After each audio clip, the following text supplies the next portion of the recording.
काबील की अकलीमा के साथ शादी की जिद शिद्दत इख्तियार कर गई। हजरत जिब्राइल ने हजरत आदम को अल्लाह का हुक्म सुनाने के लिए कहा कि हाबील और काबील को अपनी अपनी कुर्बानी को पहाड़ की चोटी पर रखना होगा और अल्लाह जिसकी चाहे कुर्बानी कबूल करे। अल्लाह के हुक्म के मुताबिक हाबील और काबील ने अपना अपना कुर्बानी वाला जानवर साथ लिया और पहाड़ की चोटी की तरफ चल दिए। अलबत्ते हाबील शरीयत जानता था, लेकिन वो अपने भाई के प्यार में ये सब कुछ कर रहा था। हाबील और काबील ने जब अपनी अपनी कुर्बानी पहाड़ की चोटी पर रखी तो हाबील की कुर्बानी अल्लाह ने कबूल फरमाई। उसकी निशानी ये थी कि हाबील की कुर्बानी को आग लग गई और ये कुर्बानी अल्लाह तक पहुंच गई। अब हजरत जिब्राइल वही लेकर दोबारा हाजिर हुए और हजरत आदम को अपने बेटे को तौबा करने को कहा।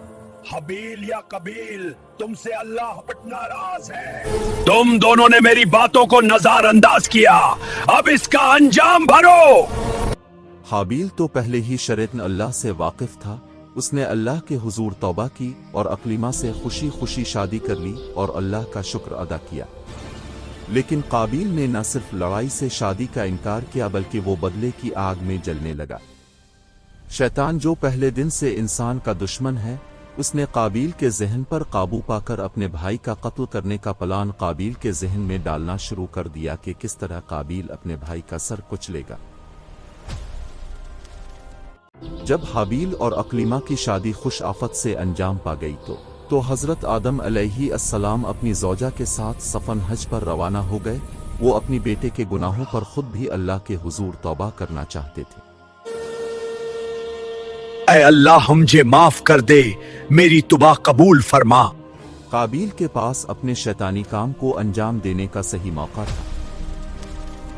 काबील ने किसी बहाना से अपने बिरादर को जंगल की तरफ ले गया और अचानक हाबील पर हमला कर दिया। फिर शैतानी तरीका के मुताबिक उसने एक बड़े पत्थर से अपने भाई का सर कुचल दिया। ये अल्लाह की जमीन पर पहला इंसानी कत्ल था, जिससे जमीन भी कांपे, हर तरफ तबाही का मंजर था। अकलीमा अपने शौहर के कत्ल से बेखबर इस तबाही से परेशान थी। रवायत में यह भी आता है कि यह तबाही पूरे 7 दिन तक जारी रही थी। कत्ल करने के बाद काबील के चेहरे पर अल्लाह की तरफ से लानत आ गई। काबील इस तबाही और अपने चेहरे पर आए लानत से समझ चुका था कि इससे बड़ा गुनाह सरजद हो चुका है। शैतान अपने मकसद में कामयाब हो गया। काबील अपने गुनाह पर पछताने लगा। इसके लिए एक बड़ी मुश्किल ये भी थी कि अपने भाई की लाश को कहाँ छुपाए, क्योंकि काबील अपने बाप हजरत आदम के हज के सफर से आने से पहले अपने गुनाह को छुपा देना चाहता था। मेरे अल्लाह का ये वदा है कि वो अपने बंदे को कभी मुसीबत में तन्हा नहीं छोड़ता, फिर चाहे बंदा गुनाहगार ही क्यों ना हो।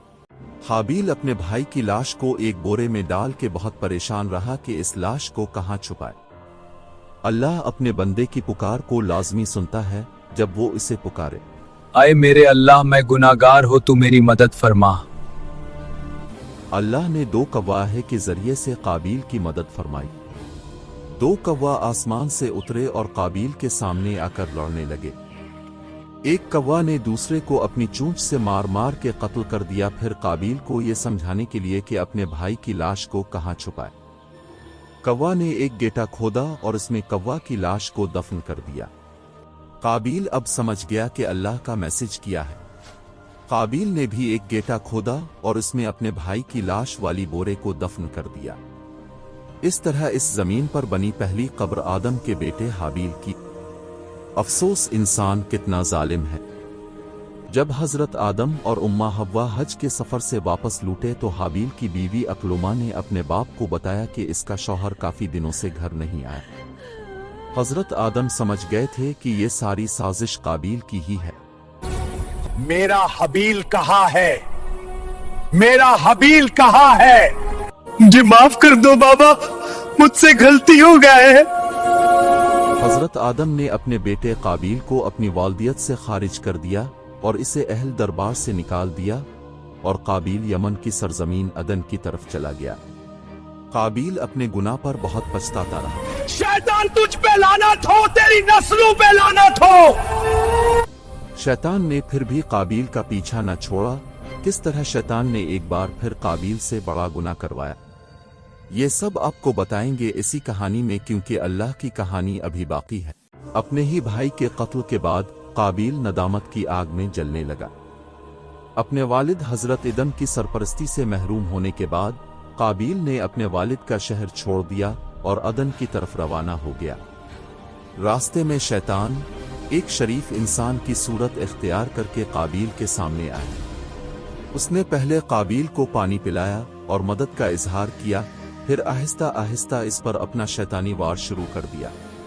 तुम कौन हो और मेरी मदद क्यों की तुमने?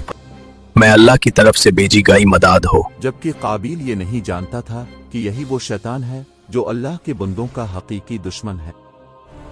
क्या हुआ? सब ठीक हो जाएगा भाई, रुक जा प्लीज, मैं यहाँ हूँ तेरे लिए। शैतान ने काबिल को ये बावर कराया कि अल्लाह ने हाबिल की कुर्बानी को इसलिए आग लगाकर कबूल किया था क्योंकि हाबिल को उसके वालिद हजरत इदम ने आग की इबादत सिखाई थी। के बाद शैतान ने काबिल से कहा कि वो अपने हाथ में कुछ मिट्टी इकट्ठी करे। फिर इस इंसानी दुश्मन ने अपनी शैतानी ताकत इस्तेमाल करते हुए इस मिट्टी में आग पैदा कर दी और काबिल से कहा, यही आग तुम्हारा हकीकी माबूद है। मेरा अल्लाह मुझे मिल गया, मेरा अल्लाह मुझे मिल गया।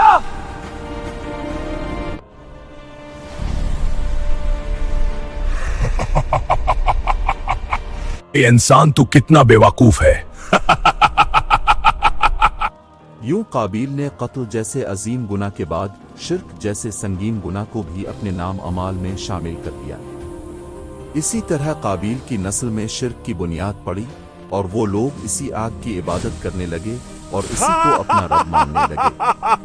अल्लाह ताला ने अपने बंदों को शिर्क से बचाने के लिए आसमानों से क्या तदबीरें फरमाई, ये सब आपको इसी कहानी के आगे के हिस्सों में मालूम होगा कि अल्लाह की कहानी अभी बाकी है।